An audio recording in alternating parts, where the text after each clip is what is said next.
आज बात करेंगे कोरोना वायरस के आर्थिक झटके ने हमारे देश के गरीबों पर कितना असर डाला है। इससे पहले कि आगे बढ़ें, आप कृपया इस चैनल को सब्सक्राइब कर दें, इस वीडियो को अधिक से अधिक शेयर कर दें और लाइक करना ना भूलें ताकि सब तक ये इन्फॉर्मेशन पहुंच जाए। प्यू रिसर्च सेंटर अमेरिका का एक थिंक टैंक है। उन्होंने 2020 में जो भारत पर आर्थिक असर आया है इस कोरोना वायरस के कारण, उसका ये कहना है कि पहले भारत में 6 करोड़ लोग ऐसे थे जो $2 से कम यानी कि ₹150 से कम कमाते थे। कोरोना वायरस के पहले झटके के कारण उनकी संख्या 13.4 करोड़ हो गई। यहाँ तक कि भारत का जो मध्यम वर्ग है उस पर भी असर पड़ा है। प्यू रिसर्च सेंटर का कहना है कि हो सकता है कि असली सिचुएशन इससे भी खराब हो। और दूसरा उनका कहना है कि जो कोविड-19 का रिसेशन आया था उसके कारण जो गैप है यानी कि इनइक्वालिटी है, गरीब और अमीर के बीच में गैप, वो बहुत ज़्यादा बढ़ गया है। हाँ, मिडिल क्लास के ऊपर तो काफ़ी असर आया ही आया है। अब भारत की अगर बात करें तो 2011 से 2019 तक भारत ने बहुत तेज़ी से गरीबी घटाई थी, जिसमें कि काफ़ी लोग गरीबी रेखा से ऊपर उठे थे, लेकिन वो सारे के सारे प्रयास अब ध्वस्त होते दिखाई दे रहे हैं। इसके अलावा आज ग्लोबल हंगर इंडेक्स में हमारा देश 107 देशों में 94 पायदान पर है, यानी कि हमारे देश में खतरनाक भुखमरी है। ह्यूमन डेवलपमेंट इंडेक्स, जिसमें कि लोगों की जीवन कैसा है, उसमें 181 देशों में हम 131वें स्थान पर है। पिछले 5 सालों में, और उसमें पिछले 1.5 साल में ज़्यादा कहूँगा मैं, भारत में बच्चों के अंदर जो मैल न्यूट्रिशन है वो कुपोषण की दर काफ़ी बढ़ी है। तो कोरोना से पहले ही काफ़ी थी और कोरोना के बाद तो स्थिति बहुत खराब हो चुकी थी।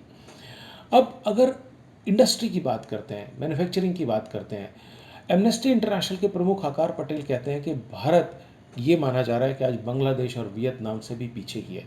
भारत का तो प्रोडक्शन गिरा है, चाइना का वहीं बना है, लेकिन बांग्लादेश ने, खासतौर से अगर कपड़े की बात करें तो बांग्लादेश वहाँ पर बहुत तेज़ी से भारत की टक्कर दे रहा है, कंपटीशन दे रहा है और कपड़े में बहुत आगे भारत से बढ़ गया है।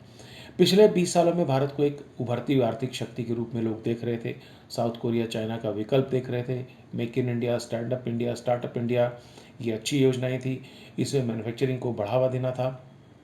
लेकिन पिछले साल कोरोना ने और इस साल कोरोना के कारण इंडस्ट्रियल इलाकों पर बहुत बुरा प्रभाव पड़ा है। हालांकि आत्मनिर्भर की बात की गई हमारे देश में, make in India, make for world की भी बात की गई, लेकिन अगर हम सरकारी आंकड़े देखें तो भारतीय रिफाइनरों में तेल जो है वो पहले से कम रिफाइन किया जा रहा है। इसका अर्थ यह है कि भारत में मैन्युफैक्चरिंग सेक्टर धीमा है।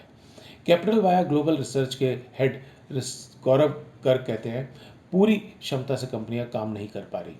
दरअसल भारत ने आर्थिक मोर्चे पर तेज तरक्की की थी। पिछले साल ये भी कहा गया था भारत सरकार की तरफ से कि खरीद क्षमता के मामले में, यानी कि जो हमारा परचेज पावर है उसके मामले में भारत दुनिया का तीसरे नंबर का देश बन गया है। उसके आगे सिर्फ अमेरिका और चीन है।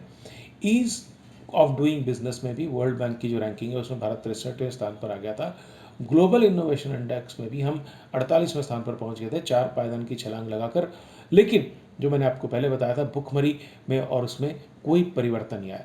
अब सवाल ये है कि एक तरफ आर्थिक तरक्की हो रही है और दूसरी तरफ लोगों के पास सुविधाएं नहीं है। देखिए, एक मूल बात आप समझ लीजिए, जिन देशों के अंदर सामाजिक स्थितियां अच्छी नहीं है वो कभी भी आर्थिक ताकतें लंबे समय पर नहीं बन सकती। जैसे भारत में अभी भी बहुत गरीबी है, बहुत स्वास्थ्य सुविधाओं की हालत इतनी खराब है, हमने देख लिया। तो किसी भी देश को कई पैमानों पर रखकर अमीर माना जाता है और सिर्फ आर्थिक तरक्की जो है वो समृद्धि का पैमाना नहीं हो सकती।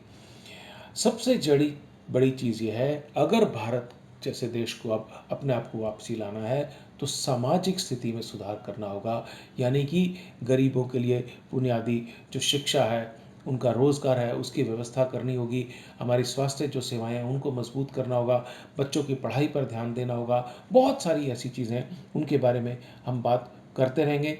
लेकिन एक बात हमको समझना होगा कि भारत एक बहुत अलग तरह का देश है।